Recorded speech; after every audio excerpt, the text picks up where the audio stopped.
गेलं.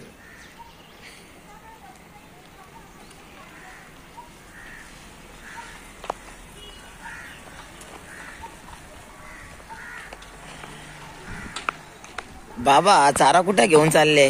अरे चारा नाही बाळा, तो चारा दिसतोय का तुला?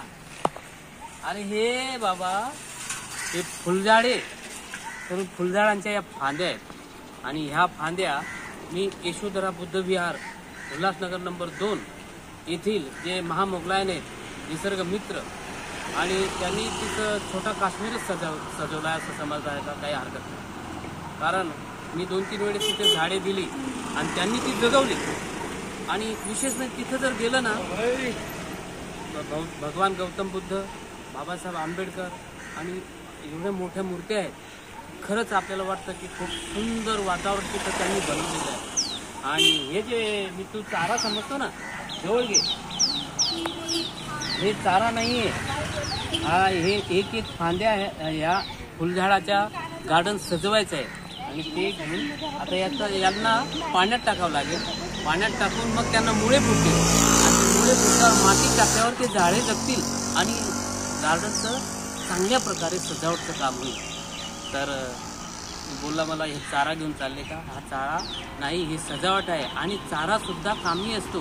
चाऱ्याचं सुद्धा आपण उत्पादन केलं ना तर जनावरांना कामी आहे.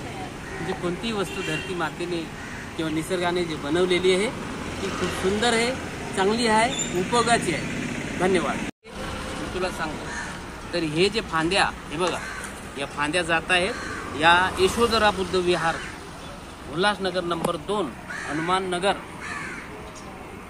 MIDC road. तर तिथं हे झाडे जाणार.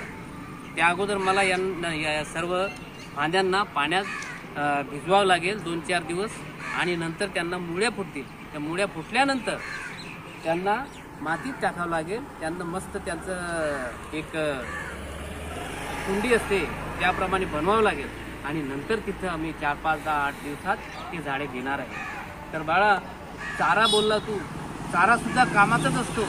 कारण चारा जनावरांना कामी येतो.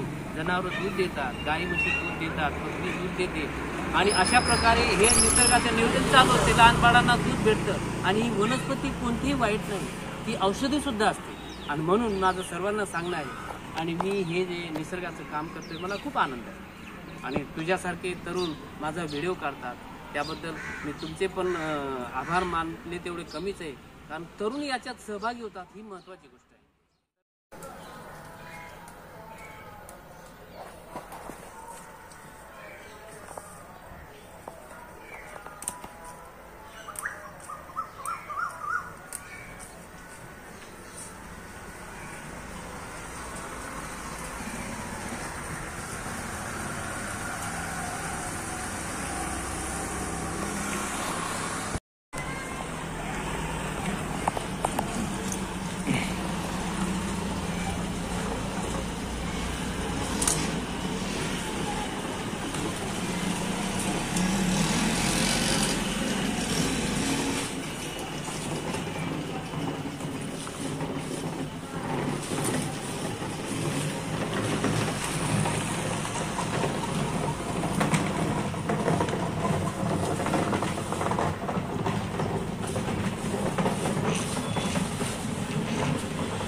आता या फांद्या मी या डब्यात व बादलीत ठेवलेल्या आहेत.